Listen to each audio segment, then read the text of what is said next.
process for City Lights Volume 2 was I wanted to make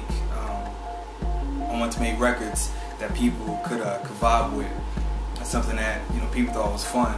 On datpiff.com, they have a lot of free mixtapes that you can download for free. You can check them out or whatever else. And there were a couple of mixtapes that were hot at that particular time. And one thing I noticed that with all those mixtapes, that they had good transitional music. So for instance, like of course you have your intro and everything else, and then you have your music in the middle, then you have your outro. So it's kind of telling the story. It's the beginning, then there's the climax, and then there's the outro. But the thing is with the with my previous mixtapes was that the intro would get you into it a little bit, but the rest of the song selection and the order of the songs were kind of all over the place. So I noticed that people would say that they like one particular song, and their homeboy checked out that same mixtape, and then they'll say that like another song. And the thing is, once they told each other about that song, they were like, "Oh, I didn't even know that was on there." And the reason why is because I would have like a slow tempo song, and then next to that I have like a fast tempo song. So it kind of sets it all balanced a little bit. So it's a little hard for you to really enjoy the mixtape because you're trying to catch up with the different angles that's coming from. So it kind of makes it a bit annoying to listen to. So with the mixtapes that were popping at the time, they had good transitions. So with the City Lights, you had the fast, the fast intro, and then it kind of goes down to a little mid tempo. Then there's like a consistency from the third song all the way up to like the 15th song or whatever till you hit that skit. And people said they really liked it, really enjoyed it. My whole purpose for that, for the mixtape was that I wanted people to put my mixtape in their car or in an iPad or iPod or whatever, and then listen to it, and then they can vibe with something while they're in the car. I felt like people get more value out of that than me trying to spit something super duper lyrical. We have to slow down and actually listen to what I'm saying. So I kind of dumbed down the lyrics a little bit.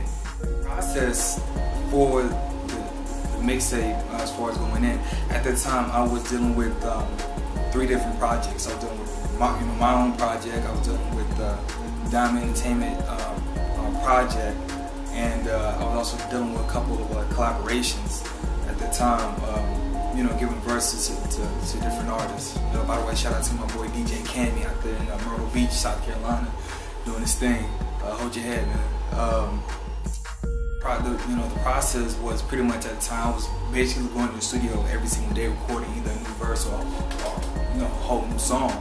And I kind of saw myself get into this rhythm, and by the time I said, well, you know what, I have a lot of songs, maybe it's time for me to release this thing. I've been promoting it for a while, and I counted the songs, one day, and I realized I recorded over 75 tracks. So I was like, okay, well obviously I'm not gonna make a mixtape, put 75 songs in there. I gotta pick my best ones, and the songs you hear on that tape now, except for the single, the intro, and the track with Ray Cheezy, all night long, featuring Ray Cheezy. Those were the only songs that were from the original track list that I had. The original track list I had was made of a song, like I said, kind of all over the place. And then I said, well, hold on, wait a minute. Maybe there's I need to make sure that when I package this tape together, that people can really enjoy it. The track that I had with Lyrik Jones, and I thought that we should save that for his project. I was going to say that for his project, needs to be done with it. But DJ was saying, well, if you want the whole premise of the mixtape, the way it sounds like it's kind of going like a mellow R&B feel. So why don't you just put like a R&B song with it? And I was just like, okay. And I put it on there, and people said they really enjoyed it, and I was like, okay, cool. And there was a couple other songs like Nobe Ambition Part 2. I was actually going to save that for a project that was going to come out later, but I was told that that would be a good way to kind of get people amped up for the end of the mixtape, because it's that right after the skit is that one song that just hits you like that. You just like you're back into grooving with the mixtape. So that's why it was placed the way it was placed. I was thinking nah, I'll probably get like maybe 2. I don't really have like a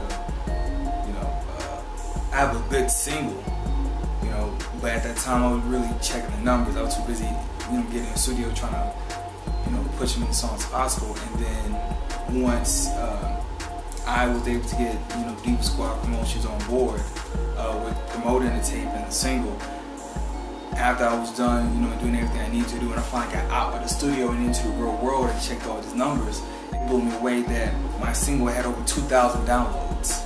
And I was just like, whoa. It was, and I was just like, I didn't think it would catch on like that. So I kind of wanted some feedback and wanted to hit people up on my MySpace page. People were adding it to their page, and I was just like, okay.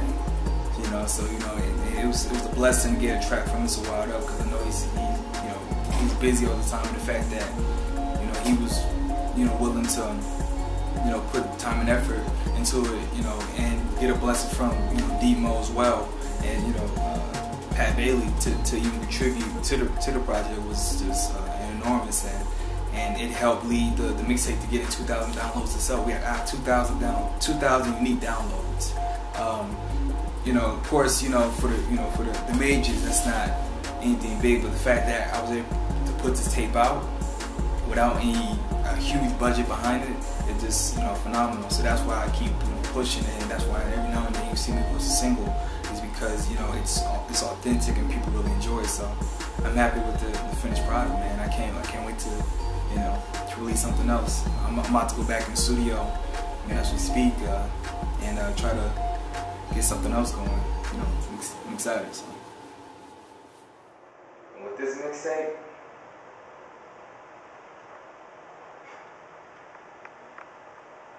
you expect whatever you want. It's going to exceed whatever you're expecting. Because at the end of the day, the city is mine.